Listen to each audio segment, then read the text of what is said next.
Bienvenidas, bienvenidos todos y todas a el 15º Congreso Nacional de Investigación en Cambio Climático y al 7º Congreso Latino de Investigación en Cambio Climático. Queremos comenzar agradeciendo al doctor Leonardo Lomelí Vanegas, rector de la Universidad Nacional Autónoma de México, a la doctora Soledad Funes Argüello, coordinadora de la investigación científica de la UNAM, y al doctor José Manuel Sániger Plesa, secretario de Investigación y Desarrollo de la Coordinación de Investigación Científica, por su invaluable apoyo en la organización de este evento. Agradecemos muy especialmente a la doctora Rosora Ruiz Gutiérrez, secretaria de Ciencia, Humanidades, Tecnología e Innovación, quien nos honra inaugurando este congreso, y al doctor José Luis Samaniego Leiva, subsecretario de Desarrollo Sostenible y Economía Circular de la Secretaría de Medio Ambiente, quien impartirá la primera conferencia magistral de este evento. Bueno, este es un evento muy especial para el PINC, además de ser el 15º congreso, cumplir 15 años de estar haciendo este congreso. Cumplimos 15 años el pasado abril como programa de la UNAM en investigación en cambio climático, y pues hemos logrado consolidar la red más grande y más longeva de nuestro país en cambio climático, con la participación de muchas instituciones y universidades de nuestro país y de distintos lugares de América Latina. Entrando directamente al contenido de este congreso, hoy tenemos dos muy especiales conferencias magistrales. Primero, como ya lo mencionábamos, el doctor José Luis Samaniego Leiva nos va a platicar sobre la política climática de México, nos va a dar una visión al respecto. Después tenemos a la doctora Stella Hartinger,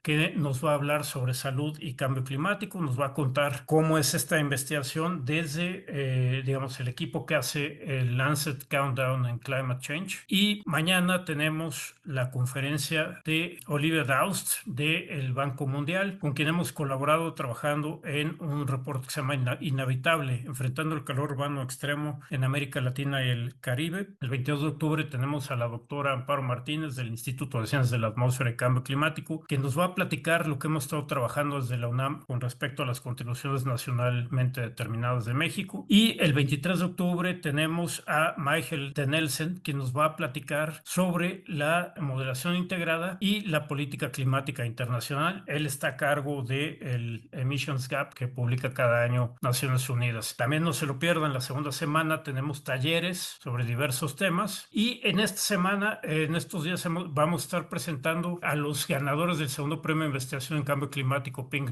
2025 en modalidad de tesis, en sus tres categorías que tienen que ver con modelación de clima, la categoría 2 que tiene que ver con impactos, vulnerabilidad y adaptación, y la 3 que tiene que ver con mitigación, gobernanza, política climática. Y como lo mencionaba, este es un año muy especial, cumplimos 15 años en el PINC, han pasado muchas cosas, entre ellas desafortunadamente, como ustedes pueden ver en esta diapositiva, pues desde que se creó el PINC hasta nuestros días, la temperatura de México ha aumentado básicamente la mitad del calentamiento total que hemos visto en México. Y simplemente para recordarles cosas que hemos hecho recientemente, está el estado de perspectivas de cambio climático en México. Este es un breve documento que nos pone al día sobre cambio climático, y estamos trabajando en la segunda parte, estado de perspectivas del cambio climático en México 2, donde contamos sobre las aportaciones de la academia a la contribución nacionalmente determinada de México, con la participación de distintas entidades de la UNAM, institutos de investigación del país y institutos de investigación del mundo. También les recordamos una de las cosas que estamos trabajando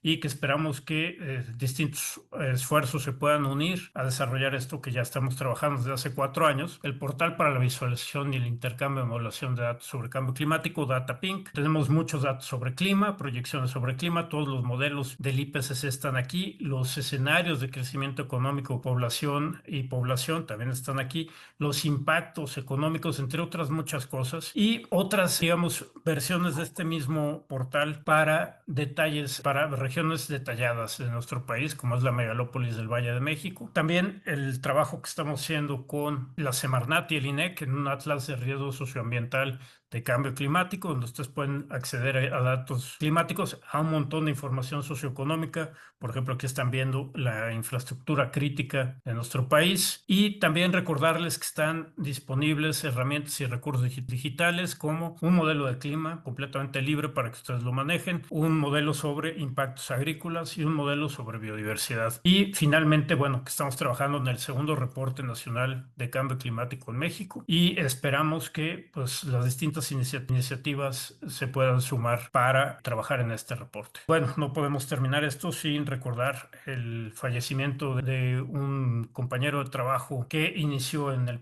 inició hace 15 años aquí en el PINC, el doctor José Clemente Rueda Abad, que desafortunadamente falleció el 26 de septiembre de 2025. Muchísimas gracias y le paso la palabra a la doctora Rosaura Ruiz, que nos hace el favor de acompañarnos en esta inauguración. Adelante, doctora. Muchas gracias. Me da mucho gusto estar aquí con ustedes. Me da enorme gusto saludar a todos y a todas. Y saludo con mucho gusto a José Manuel Sanquier Blesa y al doctor Francisco Estrada y también a mi compañero también en el gobierno, José Luis Samaniego. Gracias por invitarme a inaugurar ese congreso que es de gran importancia y que seguramente vamos a ver cómo lo conectamos también con el que yo encabezo, que es el de evolución. De hecho, en ese seminario de evolución acabamos de hacer un congreso junto con otros seminarios de la UNAM sobre ecología, desde la historia de la ecología, el desarrollo de la ecología, que pues es fundamental también como una ciencia que tiene que ver con lo que está ocurriendo con el cambio climático. Entonces, podemos ver algún trabajo conjunto, por ejemplo. Saludo también con reconocimiento a las y los investigadores que de disciplina han hecho de la comprensión del clima y sus impactos una tarea prioritaria para el país. El conocimiento que se genera en nuestras universidades e institutos es indispensable para diseñar políticas públicas, fortalecer la resiliencia de nuestras comunidades y garantizar el derecho de las próximas generaciones a un futuro habitable. A nivel global, lo acaban de señalar ustedes, el planeta se ha calentado alrededor de 1.2 grados Celsius por encima de los niveles preindustriales, según el panel intergubernamental de cambio climático, el IPCC, y la Organización Meteorológica Mundial. El año 2024 fue el más cálido que se tiene registro, con una anomalía térmica promedio de 1.55 grados Celsius y una tendencia ascendente sostenida en las dos últimas décadas. En el caso de México, diversos estudios estiman un incremento superior al promedio global. Este aumento ha intensificado los fenómenos meteorológicos extremos, las olas de calor, las sequías y los incendios forestales, afectando especialmente a las regiones rurales y costeras. Además, se calcula que los costos económicos asociados a desastres derivados del cambio climático superan los 100,000 millones de pesos anuales y que más del 70% de la población mexicana habita en zonas vulnerables a estos impactos. Es una información del Instituto de Ecología de la Semana. Estos datos confirman que la crisis climática es también una crisis social y económica que exige respuestas basadas en ciencia, cooperación y justicia ambiental. Estas cifras nos recuerdan que la crisis climática no es un tema ambiental aislado, sino una realidad social, económica y ética que atraviesa todas las dimensiones de la vida nacional. Frente a este panorama, en la CECITI, la secretaría que creó la presidenta Sheinbaum, impulsamos un modelo de colaboración interinstitucional y transdisciplinario que articula la ciencia, las humanidades, la tecnología y la innovación. En este marco se ha creado el Grupo de Trabajo de Cambio Climático, coordinado por la doctora Amparo Martínez y conformado por más de 25 investigadoras e investigadores de alto nivel provenientes de instituciones de todo el país. Su objetivo general es impulsar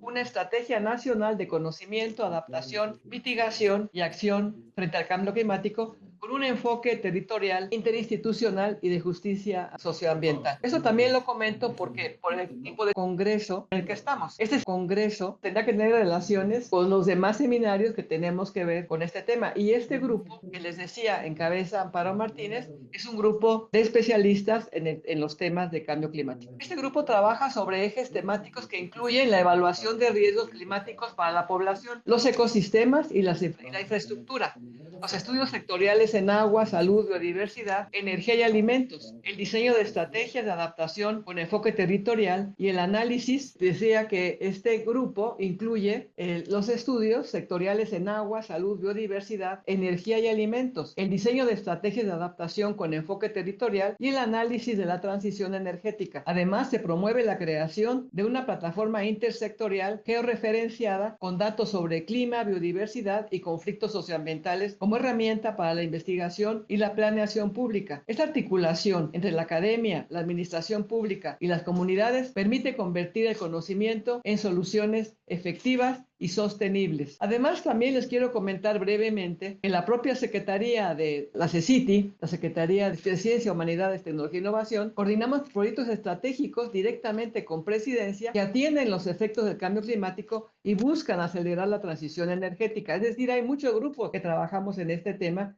y que tendríamos que reunirnos en alguna manera. Nosotros, por ejemplo, estamos trabajando, seguramente lo han oído, en el proyecto Olinea, que es un proyecto para un auto pequeño eléctrico que también contribuye a reducir las emisiones del sector de transporte, uno de los principales generadores de gases de efecto invernadero. También participó entonces CONACYT y la SECTEI, la Secretaría de la Ciudad de México, en la presentación del modelo de Tarú, que es un autobús también eléctrico. O sea, estamos trabajando en este tema varias secretarías. El proyecto Aprovechamiento Integral del Sargazo, otro programa que también les quiero comentar. Este proyecto además convierte un problema ambiental en una oportunidad de innovación, que es algo fundamental en la orientación al trabajo que se debe de hacer con respecto a los efectos del cambio climático. También ver la oportunidad de transformar, por ejemplo, esta biomasa marina en biocombustibles, biofertilizantes y materiales sostenibles que fortalezcan las economías costeras y reduzcan la contaminación. Tenemos también otro proyecto de investigación y desarrollo de la cadena de valor de litio, tratando de que en México se puedan hacer baterías de litio. Y por último les comento el proyecto Desarrollo Tecnológico Mexicano para los cultivos de maíz y frijol, donde también en la agricultura hay que ver todo el efecto que está teniendo el cambio climático, donde hay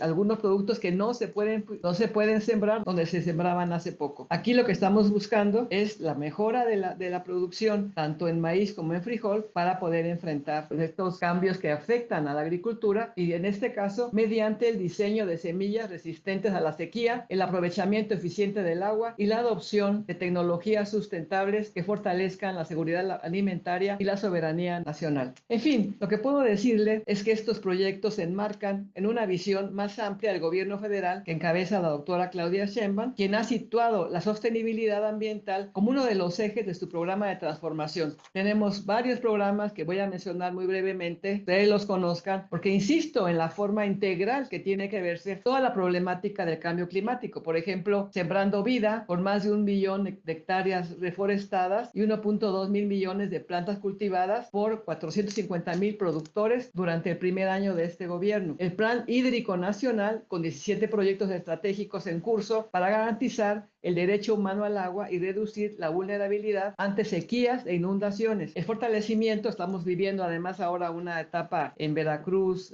Hidalgo, etcétera, terrible por esta problemática de las inundaciones, ¿no? El fortalecimiento del sistema de centrales hidroeléctricas y la operación de nuevas plantas de ciclo combinado que fortalezcan la soberanía energética y que reduzcan las emisiones. En fin, el último que les menciono, la incorporación del Fondo Verde del Clima al proyecto Cuenca Balsas, que fortalece la resiliencia de comunidades rurales frente a sequías y degradación de suelos. Estas acciones expresan el compromiso de vincular la política climática con la justicia social, el cuidado del territorio y el fortalecimiento de los lazos comunitarios. Sin este enfoque, me parece, cualquier tema que tenga que ver con cambio climático estaría insuficientemente tratado. Este seminario de cambio climático de la UNAM representa una oportunidad para que la academia y las instituciones públicas sigan dialogando sobre cómo profundizar la cooperación entre nosotras y nosotros. Necesitamos fortalecer la formación de especialistas, promover la ciencia abierta, integrar la ética y las humanidades en el debate ambiental y fomentar la apropiación social del conocimiento. Indudablemente, desde CECIT sabemos, como lo sabemos en la UNAM y en todas las instituciones de educación superior, se requiere también fortalecer las capacidades humanas y científicas del país. Por ello, seguiremos fortaleciendo los programas de formación y fortalecimiento de la comunidad científica. Por eso está el Sistema Nacional de Investigadores, los Investigadores por México, las becas, los proyectos de investigación. Creamos un nuevo programa de becas para postdoctorado en el extranjero. Esta inversión en talento es clave para generar soluciones innovadoras, fortalecer la investigación aplicada y garantizar que la transición energética y la sostenibilidad ambiental estén guiadas por el compromiso científico y social. Quiero solamente mencionar por último, que comentaba hace un momento Francisco, que hicimos ese coloquio de perspectivas de la ecología de América Latina, que lo celebramos en la Universidad Nacional Autónoma de México, que lo hicimos entre varios seminarios y que ahí acordamos crear la Red Latinoamericana de Ecología. Aquí me refiero particularmente a la ecología, no a todos los problemas de cambio climático, pero esto es importante que lo conozcan y que también tengamos relación con este seminario. Esta iniciativa está orientada a fortalecer la colaboración regional frente a los desafíos ecológicos contemporáneos. Está integrada por investigadoras y investigadores de México, Brasil, Argentina, Colombia, Chile, Cuba, Venezuela, Uruguay y Perú. Esta red busca articular la investigación, formación e incidencia territorial desde una perspectiva crítica, interdisciplinaria y situada en el sur global. Su propósito es generar conocimiento colectivo que contribuye a la conservación de la biodiversidad, la justicia ambiental y la transición hacia modelos sostenibles de desarrollo. Les invito a que participemos activamente en esta iniciativa para consolidar un espacio común de reflexión, cooperación y acción capaz de proyectar la voz científica latinoamericana hacia los grandes debates ecológicos del presente y del porvenir. Muchas gracias por invitarme a la inauguración. Estoy aquí a la distancia, pero sí podemos hacer la declaratoria de la inauguración. Son 10:23 de este lunes 20 de octubre de 2025 y declaro formalmente inaugurada los trabajos del Seminario de Cambio Climático. Muchas felicidades a todos y a todas. Muchas gracias y estaremos muy pendientes de las conclusiones del seminario. Tanto la Secretaría Semarnat, que aquí está José Luis Samaniego, y yo, mis compañeros también estarán atentos porque nos importan mucho sus conclusiones, su trabajo. Lo apoyaremos en todas las formas que sea necesario y espero colaboremos en un futuro entre varios seminarios de la UNAM, pero también con Semarnat y con CECITI para hacer algo importante, algo colectivo en este aspecto tan fundamental que es el cambio climático, su estudio y las aplicaciones a los problemas que provoca esta situación. Muchas gracias a todos y a todas. Felicidades. Muchísimas gracias. Agradecemos enormemente las palabras de la doctora Rosaura Ruiz, secretaria de la CECITI, y le cedemos la palabra al doctor José Sániger. Muchísimas gracias, un enorme placer de estar con ustedes en este 15 Congreso Nacional y séptimo latinoamericano, ¿no?, de investigación en cambio climático. Les paso en primer lugar el saludo muy afectuoso de la doctora Soledad Funes Argüello, que no nos pudo acompañar el día de hoy y me pidió que diera estas palabras en su lugar. Y sin más preámbulos, voy a ser breve y nada más darle un sentido mensaje sobre la importancia de la reunión que iniciamos hoy. Y empiezo por decir que no es necesario tanto insistir más sobre la realidad del fuerte impacto ambiental y económico que ya estamos experimentando, y tampoco es necesario seguir insistiendo más de lo que ya tenemos la concienciación suficiente, yo creo, sobre las perspectivas alarmantes en el mediano y largo plazo, que serán tanto más graves cuanto mayor sea nuestra inacción como sociedad. Pero lo que sí es necesario insistir, sin desmayo en ello, es que este Congreso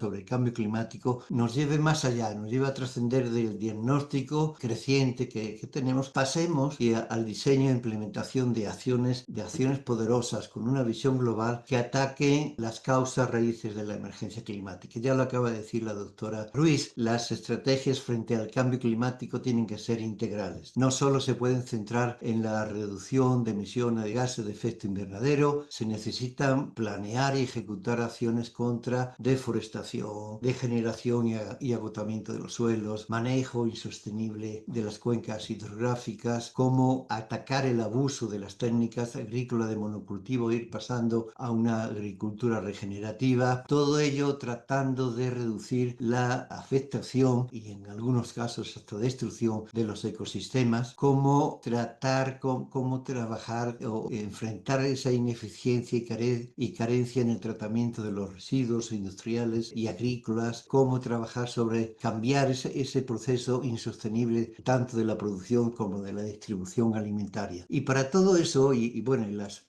otras acciones que ustedes pueden apuntar aquí más, pero sobre todo eso se requiere entonces definir y ejecutar estrategias de adaptación, de mitigación y de prevención. Pero todas esas acciones se deben llevar a cabo de manera concertada entre todos los sectores sociales. Nos lo acaba de comentar también la doctora Ruiz. Y entonces, para trabajar en esa dirección concertada entre todos, es por lo que estamos hoy aquí. Y entonces debemos de generar y mantener las alianzas de nuestro grupo de trabajo como primera premisa. ¿Para qué? Pues para seguir generando conocimiento, pero que ese conocimiento apoye la definición de políticas públicas y que como grupo, como sociedad, empujemos como sociedad informada a que esas políticas públicas se apliquen. Afortunadamente, lo expresó también la doctora Ruiz ampliamente, en este último año desde la UNAM y desde otras instituciones de educación superior se están estableciendo colaboraciones importantes con el gobierno federal a través de la CECITI, de la Semarnat, de la SADER, con la FAO, y este logro que estamos teniendo en estos algo más de un año supone un cambio de paradigma que nos coloca frente a un horizonte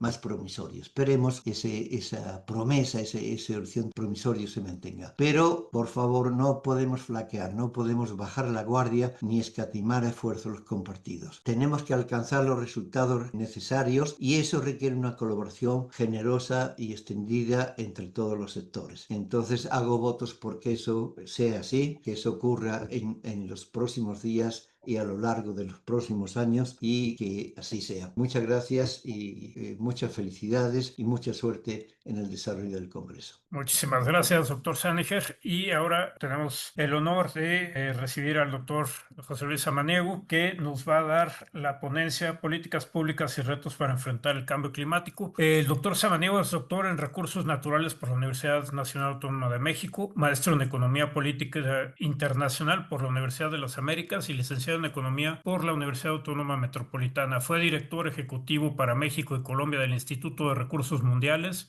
WRI, por siglas en inglés, entre 2023 y 2024. De 2004 a 2023 fungió como director de la División de Desarrollo Sostenible y Asentamientos Humanos de la Comisión Económica para América Latina y el Caribe, donde lideró estrategias para orientar a países de la región en materia de cambio climático, sostenibilidad, desarrollo urbano y transporte, así como la generación de información sobre los costos económicos del cambio climático. Participó en la aprobación del Acuerdo de Escazú. De 1994 al 2000 fue titular de la Unidad Coordinadora de Asuntos Internacionales de la Secretaría de Medio Ambiente, Recursos Naturales y Pesca, donde coordinó la postura del Gobierno de México en las negociaciones de la Convención Marco de Naciones Unidas sobre Cambio Climático y el Protocolo de Kioto. Estimado José Luis, muchísimas gracias por estar aquí con nosotros. Adelante. Muchas gracias, Francisco. Permítanme saludar a las y los investigadores académicos presentes y recibir con mucho reconocimiento, en realidad, el mensaje de la doctora Rosaura Ruiz. Así que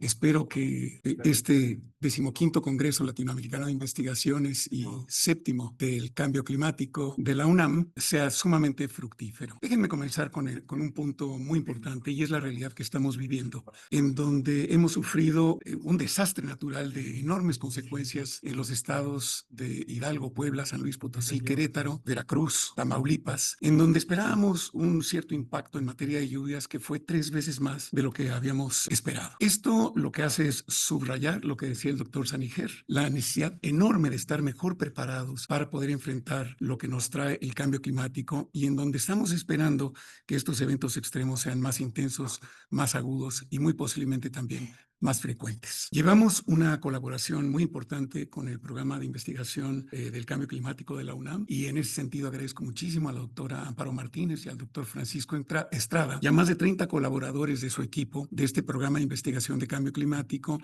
en donde han venido aportando algunos datos clave para poder mejorar la respuesta en materia de políticas públicas para la adaptación. Pongo varios datos en ejemplo y enseguida les muestro algunas gráficas. México se está calentando más rápidamente que el promedio mundial. La tasa de aumento de la temperatura en México, 3.2 grados centígrados por siglo, en comparación con la tasa de aumento de la temperatura global de 2 grados centígrados por siglo. Esto lo que significa es que tenemos menos tiempo para adaptarnos. El incremento del nivel del mar en las costas mexicanas, que no es homogéneo, es más profundo en el Pacífico que en otras regiones del país. La amenaza que tenemos de perder casi el 25% del PIB, el equivalente del PIB del año pasado para el resto del siglo, y los fenómenos hidrometeorológicos que representan una porción enorme respecto de los daños ocasionados por los desastres naturales. Permítanme compartir con ustedes algunos datos que, por cierto, han sido suministrados por el propio PINC, que subrayan muy claramente los retos a los que estamos enfrentados. Ahí tenemos un ejemplo de los incrementos de la temperatura previstos en el país y tenemos un récord de lo que va del siglo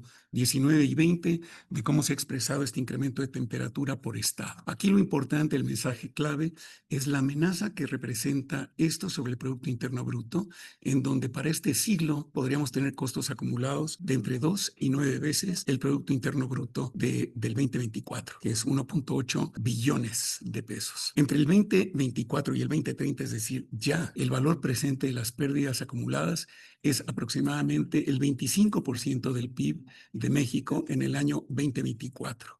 Y entre más tardemos en reaccionar, más se van a ir acumulando las pérdidas para la economía mexicana. Acá tenemos 2 ejemplos adicionales: las zonas en donde ya tenemos una carencia absoluta de agua superficial y subterránea, y los impactos que se pueden esperar en la agricultura, en donde los impactos estarían fundamentalmente concentrados en Veracruz, Sinaloa, Tamaulipas y Jalisco, y la reducción de 4 cultivos explicarían el 97% de los impactos totales: caña de azúcar, maíz, sorgo y trigo. Y ya los impactos los estamos sintiendo. Acá tenemos otro ejemplo sobre la mayor incidencia de enfermedades por las variaciones de temperatura, y no solamente el PINC, otras investigaciones también nos alertan de que los temas ambientales, como por ejemplo los eventos extremos, la pérdida de biodiversidad, el cambio crítico en materia de cambio climático y su transformación de los sistemas terrestres, y las escaseces de recursos naturales, pueden estar muy arriba en la agenda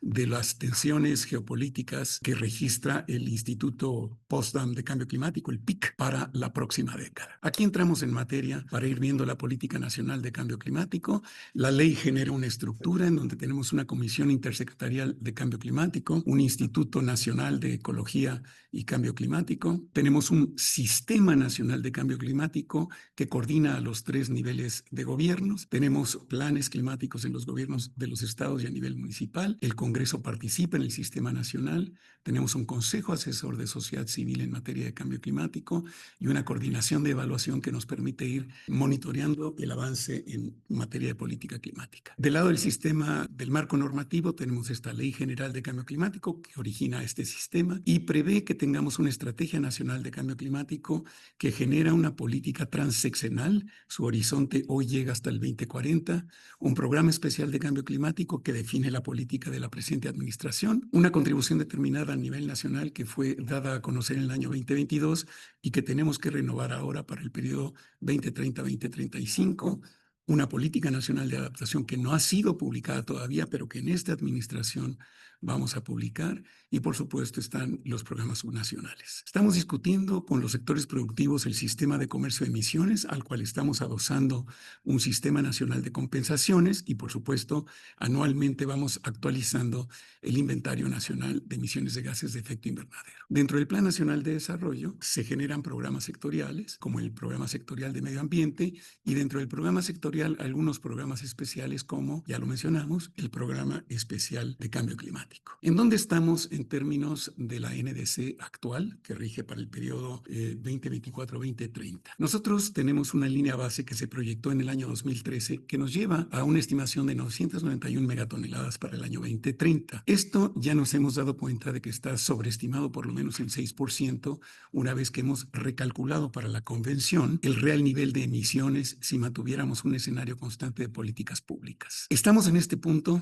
en el año 2024, 784 megatoneladas. La tendencia nos hubiera llevado a 821, pero con el Plan México esto nos va a llevar a 869 megatoneladas. El compromiso de reducir el 35% nos ubica en una meta de lograrse una reducción que nos lleve a 644 megatoneladas para el cierre de esta administración. La reducción real requerida entonces entre el escenario del Plan México y la meta del Acuerdo de París es una reducción de 225 megatoneladas para el fin de esta administración. La NDC tiene también un componente de adaptación de 5 elementos en donde se subrayan estos: atención a la población humana y el territorio, seguridad alimentaria, protección de la biodiversidad y los servicios ecosistémicos, protección de los recursos hídricos y protección de la infraestructura y el patrimonio cultural intangible. Estamos viendo ya que esto es insuficiente y vamos a introducir una dimensión de seguridad nacional. Para avanzar hacia la NDC 3.0 y discutir la forma de asignar las cargas en esta administración, hemos tenido mucho trabajo.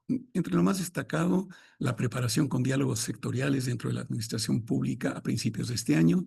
En marzo, la primera reunión de la Comisión Intersecretarial, donde se aprobó la estructura de trabajo de los grupos de adaptación, mitigación, red, finanzas y relaciones internacionales. En julio sesionaron estos grupos. En agosto y septiembre hicimos consultas de todas las dimensiones que implica la NDC y la adaptación, incluida una reunión ministerial en América Latina para prepararnos como región para la COP30. Esperamos poder reunirnos a finales de octubre o principios de noviembre con la Comisión Intersecretarial para aprobar la NDC 3 y poder presentar esto ante la Convención de Cambio Climático. No es una tarea sencilla, es un calendario sumamente apretado, pero esperamos poder llegar a tiempo. ¿Qué estamos planteando para la NDC 3 en el marco de un paradigma que queremos cumplir, que es el de daños netos cero? Adaptarnos de manera mucho más eficaz y mitigar también como se requiere. Tenemos 3 nuevos elementos de contexto. 1, el compromiso de llegar a la carbono neutralidad para mediados de siglo. 2, tenemos nuevos reportes del IPCC y una opinión consultiva de la Corte Internacional de Justicia que vuelve accionable la demora en la acción en materia climática.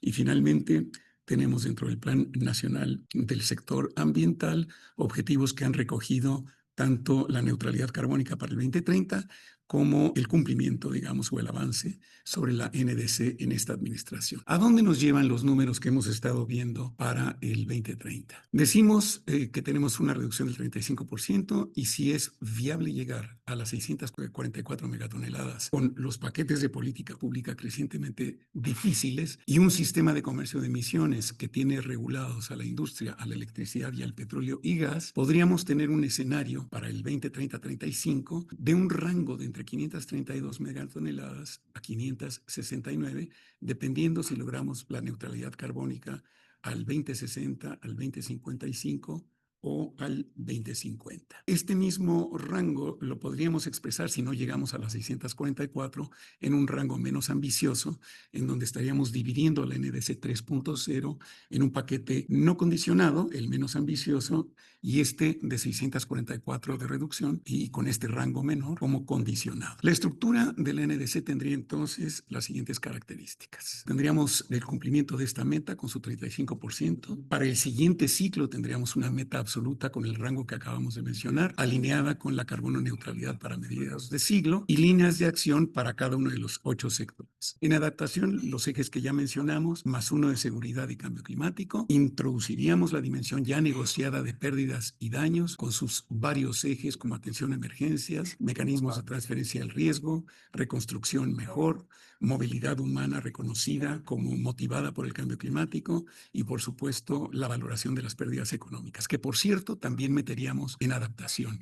Y también tendría un capítulo de medios de implementación donde estaría la parte de financiamiento, tecnología, formación y fortalecimiento de capacidades, armonización normativa y modelos de información abierta con temas transversales como perspectiva de género, enfoque de derechos humanos, transición justa, equidad intergeneracional y poblaciones prioritarias. Termino planteándoles cuál es el calendario, ya lo vimos en general. En octubre tendríamos que tener esta segunda sesión ordinaria de la Comisión Intersecretarial y en noviembre, entonces, estaríamos en condiciones de presentar la NDC 3. No oculto el tema de que tenemos complicaciones, por supuesto. En muchas ocasiones la industria siente que no puede avanzar más rápidamente. Tenemos que generar un sistema de alerta temprano robusto para las emergencias climáticas y atención post-desastres. Tenemos también las dificultades de la propia administración pública de avanzar más rápidamente en la implementación de medidas que nos acerquen al cumplimiento de la meta y, por supuesto, tenemos el imperativo de crecer en México y de materializar el Plan México con su programa de sustitución de importaciones. Por lo tanto, no es una tarea sencilla. Termino diciendo que estamos muy reconocidos y muy agradecidos con el programa de investigación de cambio climático de la UNAM porque nos está permitiendo darle una base científica al paquete de políticas públicas que tenemos por delante para cumplir con los objetivos de la Convención y del Acuerdo de París en esta administración. Finalizo con nuestra solidaridad y nuestras condolencias con los colegas que por distintas deficiencias en materia de adaptación han sufrido los daños que hemos visto en este año de lluvias atípicas y esperamos poder responder de una mejor manera con políticas públicas de mejor calidad. Muchísimas gracias a todos. Muchísimas gracias al doctor Samaniego por esta presentación tan llena de información que nos da un panorama sobre pues cómo estamos en México, qué vemos en las próximas décadas y los esfuerzos que están realizando para, digamos, desde la mitigación hasta este concepto de daños netos cero para tratar de mantenernos, digamos, unos daños manejables. Muchísimas gracias. Yo le quisiera preguntar, ¿cuáles serían, digamos, las prioridades en México en términos, por ejemplo, lo que estamos viviendo, lo que nos comentaba ahorita de las inundaciones? ¿Cómo podemos ir atacando estos problemas que sabemos que se van volviendo cada vez más frecuentes y más intensos? Por ejemplo, las inundaciones, pero también la otra cara de la misma moneda que son las sequías y que sabemos que el cambio climático nos está trayendo las dos. ¿Qué podríamos hacer, digamos, desde el gobierno, la sociedad civil y en conjunto con la academia? Gracias, Francisco. Yo creo que lo que deberíamos de tener de manera consensuada, pero también urgente, es un atlas de vulnerabilidad actualizado, en línea, disponible para todo el mundo, con un sistema de alertas temprano. Y yo creo que debería de tener las dos dimensiones. Una parte física, por ejemplo, estas inundaciones, los huracanes, los pueblos que inevitablemente se van a inundar por la subida del nivel del mar, pero también una alerta o un sistema de alerta temprana en materia de daños económicos, porque podríamos tener fallas sistémicas en producción de muchos alimentos, por ejemplo, o daños en infraestructura que nos hacen tremendamente vulnerables. Un cierre, por ejemplo, en el puerto de Manzanillo ya sería de por sí malo, pero un cierre simultáneo, por ejemplo, en Veracruz, Topolobampo y Manzanillo sería catastrófico para la economía del país. Entonces, ese tipo de cosas tenemos que tenerlas avanzadas de antemano. Las líneas de suministro, por ejemplo, de electricidad y gas. Cualquier colapso en ese tipo de infraestructuras clave pone al país en mucho riesgo, no solamente a los pobladores, sino el conjunto de la actividad económica. Muchísimas gracias. Y tenemos aquí otra pregunta sobre, digamos, cuáles son los principales retos, por ejemplo, para lograr estos planes de mitigación que nos presentaba, digamos, a nivel nacional, pero también cuáles son, digamos, las principales preocupaciones que podemos ver en el contexto internacional, en las negociaciones internacionales, digamos, por las distintas cosas que están pasando en el mundo en la actualidad. Pues las rivalidades geopolíticas son muy dañinas. Ahí tenemos el caso de uno de los más grandes contaminadores, que es Estados Unidos, que se sale del esfuerzo colectivo. Dos, no hemos tenido muchos de los breakthroughs que se esperaban tecnológicamente, por ejemplo, el hidrógeno verde para la descarbonización de muchos sectores, incluido el acero. Y luego tenemos un problema que es muy serio, que es la disparidad en las políticas internacionales. Por ejemplo, nosotros recibimos la competencia del acero de todos los productores internacionales o del cemento, y en tanto no tengamos políticas armonizadas, pues hay una dificultad real, ya no solo de desacoplar producción de emisiones, sino de mantener la competitividad de los sectores que sostienen el desarrollo del país. Entonces tenemos que conciliar ahí, y podríamos, muchas maneras de conciliarlo. Podríamos tener aranceles protectores de las industrias relativamente más limpias, cosa que es difícil a veces por la política internacional, o calificar los grados de reducción que tienen que tener estos sectores calibrados por el nivel de competencia que tienen y el nivel de suciedad, digamos, que tienen los sectores competidores. Entonces, si el acero mexicano es más limpio, pues entonces darle una cierta protección climática y económica para podernos apoyar en ese sector en lugar de importar acero que genera más emisiones en otros lados del mundo. Sí, muchas gracias. Y tenemos dos preguntas de Enrique Serrano Galvez y de Melanie Michelle Ruiz López. Te las combino. Una es que mencionó el tema de seguridad nacional, si podría ampliar un poco la propuesta. Y la segunda pregunta es la educación de la población para el cambio climático, ¿qué lugar ocupa en la política pública? El tema de la educación debe ocupar un lugar fundamental para cambiar el sentido común de nuestra población y entender que estamos migrando hacia una nueva normalidad donde el cambio climático, como dijo el doctor Sajer y la propia secretaria Ruiz, es la nueva normalidad, es lo que vamos a estar sufriendo. La otra pregunta era, evidentemente estamos viendo la importancia que tiene para la seguridad nacional lo que acaba de pasar. Tuvimos una crisis sistémica por un sistema de baja presión, dos ciclones en las dos costas de México y un frente frío que entra de Texas por la atmósfera enfriada en el norte, y eso provocó una emergencia nacional, no en un estado y no en un pueblo, sino en toda la zona, una franja central de México. Y lo mismo podríamos tener agregado en materia de alimentos. Podríamos tener el colapso de la producción de maíz en esos 4 estados, y ahí tendríamos un déficit para el sector alimentario básico, o las disputas por el agua. Entonces tenemos que resolver esos problemas porque ya estamos viendo que pueden alcanzar la dimensión de seguridad nacional. Muchas gracias. Te agradecemos enormemente que hayas estado aquí con nosotros en la oración del Congreso del PINC de 15 años. Y muchísimas gracias por compartir toda esta información y te mando un abrazo. Igual Igualmente, Francisco, y espero que nuestra colaboración contigo y con la doctora Amparo la podamos ir estrechando mucho y hacer un núcleo ahí, como decía la secretaria Rosaura Arnuz. Muchas gracias. Cuenten con nosotros. Muchísimas gracias. Hasta luego. Hasta luego.